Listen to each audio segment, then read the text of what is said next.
Hello, everybody, and thank you for tuning in to the Liberty Report. With us today, Daniel McAdams, our co-host. Daniel, good to see you this morning. Good morning, Dr. Paul. How are you this morning? I'm doing well. Good. I got my fingers crossed, though. Uh-oh. Be careful. Because a couple days ago, it looked like we had every reason to believe we'll get some of our guys in, and we still might. Yeah. And there are some definite improvements that we see. But we got a little bit concerned about this announcement that at least somebody's quoting somebody like Trump and saying Trump said this and Trump's plans to do this. And that has to do with Rubio. Rubio, he's one of those that's not on our favorite list. No. And that means that he could become Secretary of State. And I don't think that would be good for the country. No. Or the world. He has not been watching our program, I don't think. He should be forced to watch the program. before you're let in, we got to watch the program. Yeah, that'd be nice to say, well, yes, we took the oath over at the Liberty Report. But anyway, the odds look pretty good that he will become Secretary of State, which I think will lead to problems because there's two different kinds of people in the world, the way I see it, when I want to simplify it. There are the authoritarians, and there are the people who want to follow voluntarism and peaceful means. And I would put him into the category of authoritarianism because he's expressed himself. And his authoritarianism doesn't mean that he beats up on people. That's a personal thing. But authoritarians in politics is much, much more deadly. Yeah. They have more power and they can do things. They can change the world. They can, especially in the Secretary of State, they can set the stage for a conflict that becomes very real and very dangerous. So over the years, of course, I have become more certain that non-intervention is the right way to go. And I saw one of our friends, I think, wrote that there was never been a time that America has been absolutely non-intervention. I would say that's probably true. There was one thing, although it was done with a great deal of caution, I always think that when we had a new country and we were just struggling to be recognized, and then Jefferson, gets involved in the Mediterranean Sea, So, but he had his purposes, and it worked out all right, and he covered himself pretty well with the Congress on that. It wasn't like today that's done. Nobody knows where our vessels are, why they are antagonizing and trying to precipitate problems around the world. So I think the non-intervention is obviously the way to go, but right now I would say that Rubio, as Secretary of State, would be taking a step in a direction that we would not be pleased with. Yeah, and I mean, as positive as we felt yesterday, we were talking about some rumors about Vivek Ramaswamy, and although he's not exactly in our camp, he's more of a realistically minded person who we thought would look at the world pretty objectively, and a very smart guy, objectively true, a very smart guy. Well, it kind of went downhill, and I went home, and not only Rubio is bad news, Dr. Paul. I don't want to make it even sound worse, but Mike Waltz as National Security Advisor, an absolute disaster. And Elise Stefanik, although she won't necessarily be in a policy-making role, she'll be enormously high profile as the U.S. ambassador to the UN. And ironically, because we cheered when Trump said, I will not have Pompeo or Nikki Haley in my administration. She literally is Nikki Haley. She's a younger version of Nikki Haley, in terms of policy. So very crestfallen on our part. As you say, our fingers are right now so crossed, I think we need a splint on them, hoping that we'll at least get one. But Hedge, as usual, covered it very well. Put this first one up if you can. It's an article titled, Trump expected to tap Rubio as Secretary of State. Shortly after raising hopes that he would keep his administration free of some people, Donald Trump has started filling his national security team with neoconservatives. First came word that he was assigned Representative Elise Stefanik as UN ambassador, then Florida Rep. Mike Waltz as national security advisor, and now the New York Times reports that Senator Marco Rubio, a la Little Marco, that's my addition, expected to be named as Secretary of State. Now, here is sort of the rundown. If you haven't followed these people, if you go to the next one, I'll just do this real quick with Dr. Paul. And they did a good job of characterizing this. The positive vibes of yesterday, which we shared, were quickly shattered by reports that Trump will place 3 quintessential neocons in key national security and diplomacy positions. All 3 are anti-Iran hawks, zealous backers of the State of Israel, and major beneficiaries of pro-Israel lobbyists. According to Track APAC, pro-Israel groups have given more than $1 million to Rubio, $900,000 to Stefanik, and $230,000 to Waltz. Doesn't look good. You know, the announcement on Pompeo and Haley can't be just coincidental. There has to be a strategy of sort of disarming the people who are going to be unhappy today. So we'll make them happy yesterday, and maybe they'll forget about it and end up with a balance. I don't know what would happen if that crowd gets up and they're all in the administration at one point or another. There could be some real battles going on foreign policy. Yeah, there could be. And hopefully that would be, for beneficial reasons. Well, I went on Twitter X when he made the announcement on Pompeo and Nikki Haley, and I said, that's great, but listen, guys, this is only part of the battle. You get rid of the ones that are highest profile, and then you can bring in some that people don't know as well, and I think that's exactly what happened. But here's another, despite the fact that Rubio is bad on literally every single foreign policy issue, literally bad. He makes John Bolton look like a peacenik. I mean, he's really bad. Despite that fact, and despite the fact that, as we've known from the first Trump administration, the personnel is the policy, despite those two things, they genuinely seem to hate each other, which is weird if you have a foreign policy, if you have your Secretary of State. Now, let's just revisit a couple of things. This was during campaigns. Fair enough. People say things during campaigns that can be nasty. However, let's look at a couple of things that Trump said about Rubio. Go to that next clip. Lightweight Marco Rubio was working hard last night. The problem is he's a choker. And once a choker, always a choker. Mr. Meltdown, he called him. Go to the next one. Rubio is totally owned by the lobbyists and special interests. A lightweight senator with the worst voting record in the Senate. Lazy. And one more, this is pretty devastating. Marco Rubio is a total lightweight who I wouldn't hire to run one of my smaller companies. A highly overrated politician. So he thinks very little of Rubio, but somehow announced that he would be taking one of the most important positions in the administration. And before we move on, Rubio seems to feel the same way. Cue that first video. Let's listen in. Let's just do about 30 seconds. I'll just say when to stop. This is, you want to put your earpiece in, Dr. Paul. Here's Rubio describing Donald Trump. Full screen that if we can, and let's just listen in for a couple seconds here. There is no way we are going to allow a con artist to take over the conservative movement, and Donald Trump is a con artist. Donald Trump is a con artist. He's a con man. I think it's time to unmask him for what he is. A con man who's taking advantage of people's fears and anxieties about the future, portraying himself as some sort of strong guy. He's not a strong guy. He doesn't sweat. He doesn't sweat because his pores are clogged from the spray tan that he uses.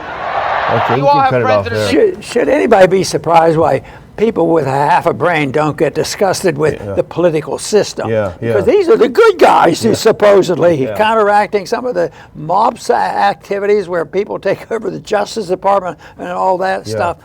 But that is so sad. You've ruined my day. I'm sorry about that, but and here's a little bit of irony, Dr. Paul. So back then, when they were running against each other for president back in the previous 2 cycles ago, here's how Trump very accurately criticized Marco Rubio. Put this next clip up. It's not going to be audio. It'll just be put the next regular clip up, if you can. So this is what he said accurately back in 2015. Sheldon Adelson is looking to give big dollars to Rubio because he feels he can mold him into his perfect little puppet. I agree. Now here's the irony. Click to the next one.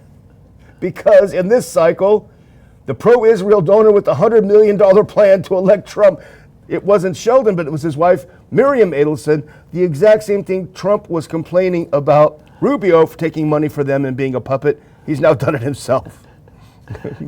You know, it's universal. That's the thing. That's the real message here. Once we get to thinking, oh, the bad people have been in charge and they just got whipped, and everything is going to change. And then, and I guess why it bothers me the most is I like the idea of consistency, because I really believe people like that. They lose confidence in people if they're flip-floppers or they're daydreamers. They say, yeah, that was 2 years ago. And you have to be practical in politics. How can he get some of our stuff passed if we don't do that? Yeah. And what is amazing, it doesn't bother them. Yeah. You know, it seems like they have no sense of guilt for saying flip-flopping all over the place. There's no shame on how they do that. Yeah. And Rubio had been initially extremely enthusiastic about the Ukraine war. He actually wanted to send troops in it. He wanted to, no-fly zones and everything. Very, very much of a hawk on Iran. In fact, he wants to go to war with Iran. If we can play that second video clip of Rubio's views. I mean, this is our top diplomat. Diplomats, their job is to avoid war. You might want to put your earpiece in and listen to the second one of Rubio. This is only a 30-second. No, let's just listen to like 30 seconds of this. I'll tell you when to stop it. Here's Rubio on Iran. So if you don't get a deal, what's the alternative? Do we have to go to war? Is it necessary to be absolutely certain they don't have a nuclear weapon or the capability to build one? And I think that the best way to have achieved that is to leave in place both the unilateral sanctions and the international sanctions. You combine that with a very clear demarcation to the Iranian regime, and that is this: if you cross this threshold, you will face military action on the part of the United States. We don't want that to happen, but the risk of a nuclear Iran is so great that that option must be on the table. So if it came to that. So now he could say, I've changed, but like you say, you value consistency, and if you flip-flop back and forth, Well, I think most people do. If you have a social relationship, you want consistency on the people you're doing. A business association, you want a consistency. If, I have a good business partner, and 85% of the time we are up front and above board, and everybody knows each other, knows what's going on. But except for 15% of the time, we might do something else. Oh, that's okay. Those are the rules. Yeah. As long as nobody sees us what we're doing. So. Yeah, I mean, in a way, I guess if we're looking for some sort of silver lining, because Rubio will have such a public role, he will be open to more criticism and investigation. I think that is probably scrutiny is the word I was looking for. Sorry, scrutiny. But I think another probably equally, if not worse, appointment, and I hate to be the bad news guy today, is Mike Waltz at National Security Advisor. National Security Advisor there's a lot of advantages to this role. It's a relatively new role in the United States, made famous, of course, by when Kissinger was National Security Advisor, and then also Brzezinski made a huge role as National Security Advisor. But that is not a role that requires advice and consent of the Senate. So you can get people in there as your personal advisor on national security who may have different views to counterbalance. Unfortunately, with Mike Waltz out of Florida, there isn't that kind of counterbalance to a Rubio, because Waltz is just as enthusiastic and just as much of a neocon as Rubio. And just put this next clip up. Now this is Michael Tracy, who is a great investigator. Now he's very anti-Trump, fair enough, but he always backs it up with some facts. And if you put on that, there we go. So Michael Tracy wrote, Mike Waltz, the incoming National Security Advisor, worked for Donald Rumsfeld and Dick Cheney. Remember like a week ago when everybody was absolutely convinced there was some giant ideological chasm between Trump and the Cheneys? So yes, he did work as very senior advisor to both Rumsfeld and Cheney, people who were supposed to think we're not that conservative. Yeah, the way they rationalize and say, well, people like you and a little bit of me, and that is, we're overly rigid. Yeah. We're not there. You don't deserve to be in politics. Politics is a sense of bringing people together. Each one of you have to sell out half of what you believe in. Yeah. That's the whole thing. So they reward people who give up on their beliefs, and I think that's part of the problem. A lot of people would ask me over the years, how did you go through that? Why didn't you just join them and do this and become chairman and all that? And I think the biggest reason, it was a very, very personal and never expressed in a way, is I had zero desire to have power over other people. I didn't want it, but I wanted to have influence about, a better monetary system and a better policy and all. But if you're looking for power and think that you can do more good by being in politics, I think that's what they do, and that's why most people are there. Yeah. And if they don't go there with that attitude, they seem to catch on. Like a week later, you say, "What committee do you want to be on?" Yeah. Oh, yeah. Here's what it takes. You make a great point about rigidity, because you're right. Our critics would say, why are you so rigid about this? Why won't you compromise? But you know who the most rigid people in the entire political sphere in the U.S. are? Are neoconservatives. They never back down. They never back up. They never compromise. The war machine cranks ahead over and over. So, I mean, if we're going to battle the neoconservative ideology, it shouldn't be a one-sided compromise, and it always is. And, they have a hard time saying, well, we're pragmatists because we bring about peace. We bring people together. Yeah. And that's how you do that. Yeah, okay, let's just look at the foreign policy of interventionism and neoconism over the last, even just in this century. Just think of how many wars have gone on and how many times have we improved the situation? How many people have we killed? And how many countries have become more libertarian by our efforts? It just doesn't happen. A lot of people die from this, Yeah. and who suffers? Probably the people who didn't make a whole lot of money, and there's a group of people who are going to make money. So power and money is so so toxic. There's so many of them that it becomes pragmatism, and they can describe, and they come to believe that if you're overly rigid and say, I'm not going to do this, you're a terrible person. Yeah. Well, one of the other things about Waltz, so one of the things, there's divided in the Republican and among conservatives, there's some division on the Middle East. Some would rather us not get more involved. The more traditional, i.e., post-Cold War conservatives, the old generation, they're more neocon and they're more aggressive. But there's a younger generation, we talk about on the show all the time, who do not want us to get as involved. But the one thing there was kind of consensus on was the Ukraine-Russia thing. Even the China hawks. Ukraine-Russia is a dumb war. We want war with China. Okay, that's a dumb idea. But nevertheless, they were kind of agreed on Ukraine is a bad war. We shouldn't escalate there. Everyone except Mike Waltz. And skip that one clip and go to the next one, the one with two different yellowed in sections. This is from an interview he did not long ago about Russia. And I'll just read a couple of segments.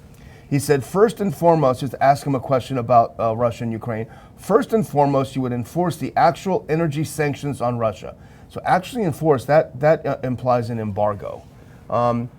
Russia is essentially a gas station with nukes. Putin is selling more oil and gas now than he did pre-war through China and Russia.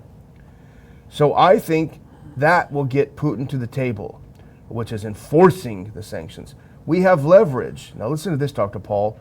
Like taking the handcuffs off of the long-range weapons we provided Ukraine as well.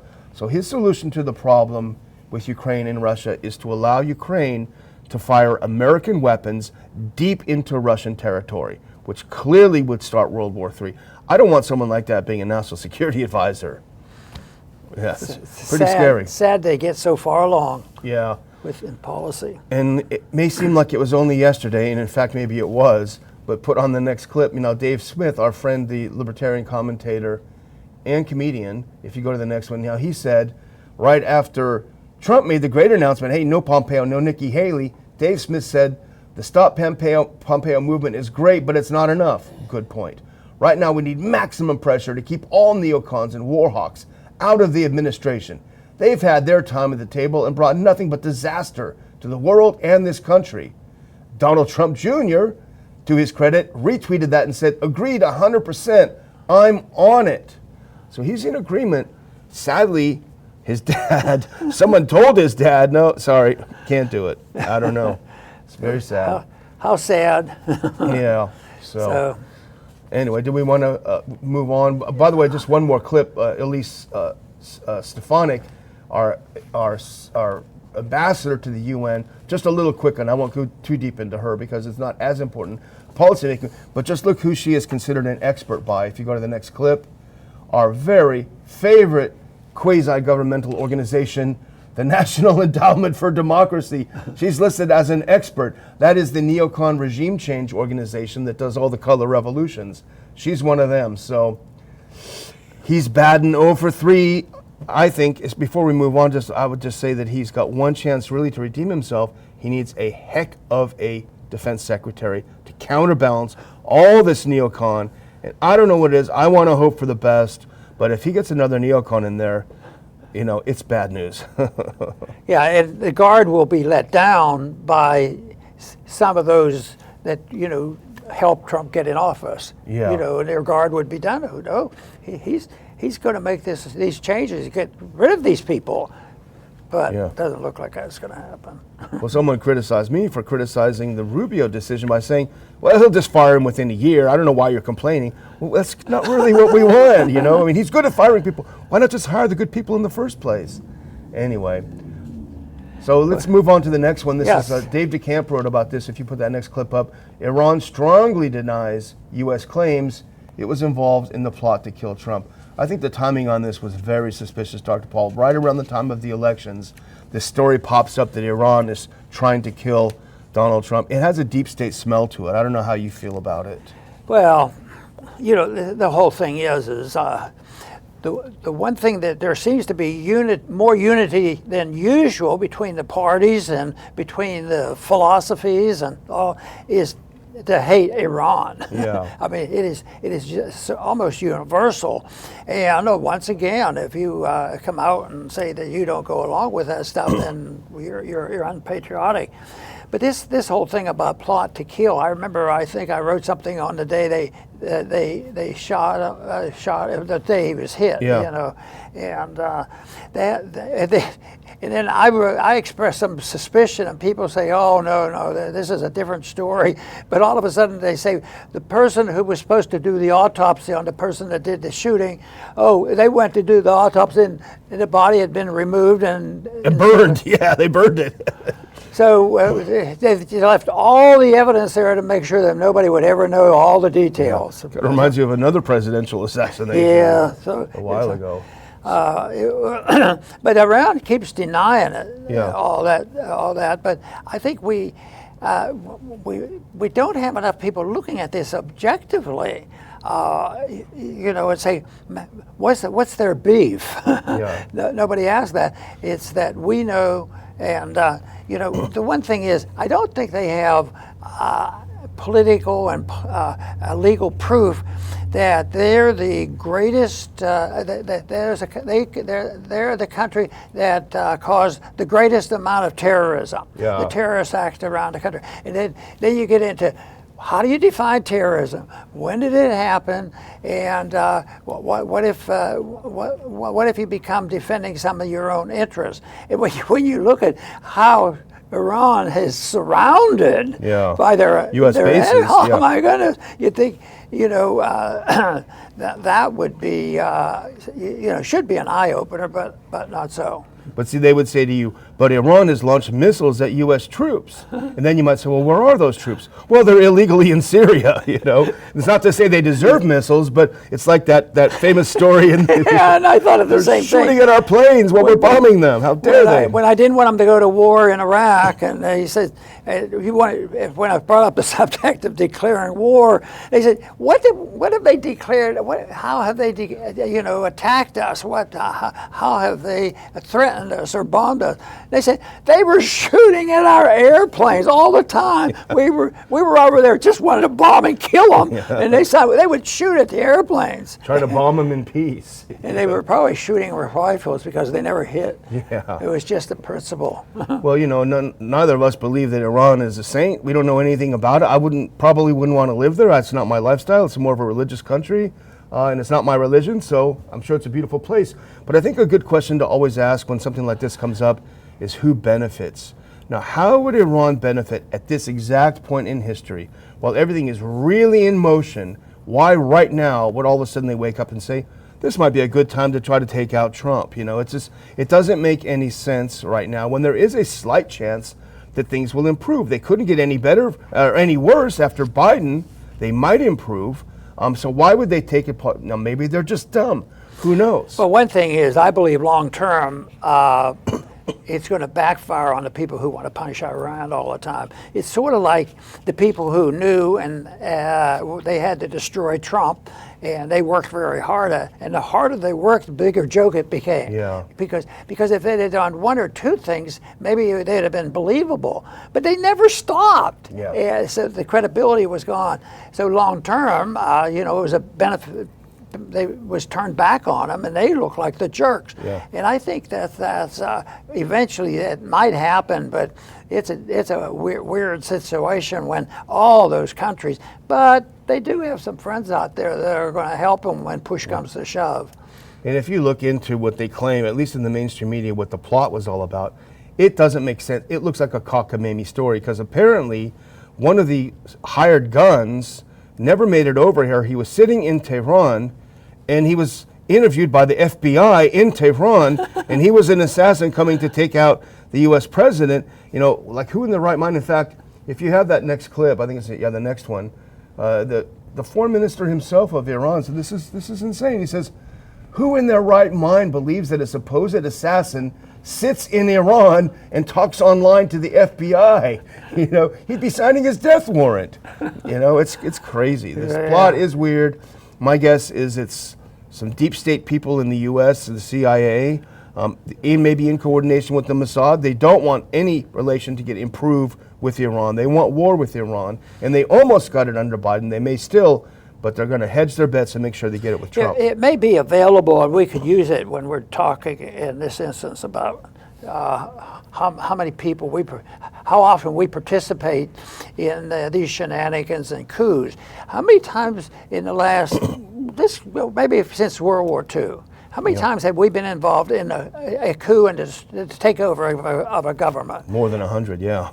Yeah. Yeah. I saw a list once. It's more than 100. Guatemala, go down to Nicaragua. Now Venezuela. Rubio, by the way, was the one behind the Venezuela. Remember, we tried to overthrow the Venezuelan government? But they would say yes, but we've become sophisticated. We can do it by them dying, and we don't send our troops over there as ground troops. But if it gets out of hand, they would send troops. Matter of fact, they have sent troops. In small numbers. 100 troops in Israel right now. Yeah. So. Well, we will try to be optimistic. I think we're out of time, though. Should we skip that third story? We'll do. We'll go ahead and skip, and we'll get people to come back tomorrow and find out what was that third story we were going to talk about. And it has to do. Just give them a little hint. It has to do with who's behind annexing the West Bank. Yeah. Where's the money coming from? Yeah. And will that bring peace? Yeah. I'll bet you a lot of our listeners know already about what's going on. Yeah, they do. Well, there's a lot of you out there, and we really appreciate a lot of you coming back to watch the show, and a lot of good comments. Leave some comments below. Let us know what you think about it as well. Please click that thumbs up or like or whatever the equivalent may be where you're watching or listening to the show. Please remember to subscribe, pass the show around to your friends and enemies. We appreciate it, and please come back. Dr. Paul, over to you. Very good. And we are experiencing a shift in listeners to our program. There's more, and it's been very beneficial. More people have expressed themselves. Our message is getting out, and thank you for all the people who help on that, because I still believe the one-on-one is tremendous. And today, the one-on-one is usually somebody who wouldn't have less than 100 people on their list. And it's amazing to me how you can spread information. The best thing of it all, I get the most fun out of, is when the left hears about this. When they were dissecting what happened in the campaign this time, they said, "Yeah, they knew how to use the internet. We'll have to do something about that." They think the answer, is canceling them for using the internet and getting our message out. So, but and our message has shortcomings, as we talked about today, and there's political shortcomings. But I still think the distribution of information today is so much better than before, because I guess when three major networks had control of it, there was no resistance to it. Everybody accepted it. The three stations, they all said the same thing. So it must be true. So I think let's hope that the internet's around for a while. I hope it has people involved that will use common sense and integrity, because if they're consistent and seeking truth, the people will respond in a positive way. If it's used in illicit ways and there to just pump out lies and innuendos, people will recognize that, and that's why the people finally gave up on the regular media. So I think we're moving into an era that will help us who's trying to get information out, and help all of you help us spread this message of liberty, because that to me is the answer to the terrible things that go on in the world. That if we look for truth in what liberty is all about, and how important the monetary system is, and how important the traditions of America are. So I want to thank everybody for tuning in today to the Liberty Report. Please come back soon.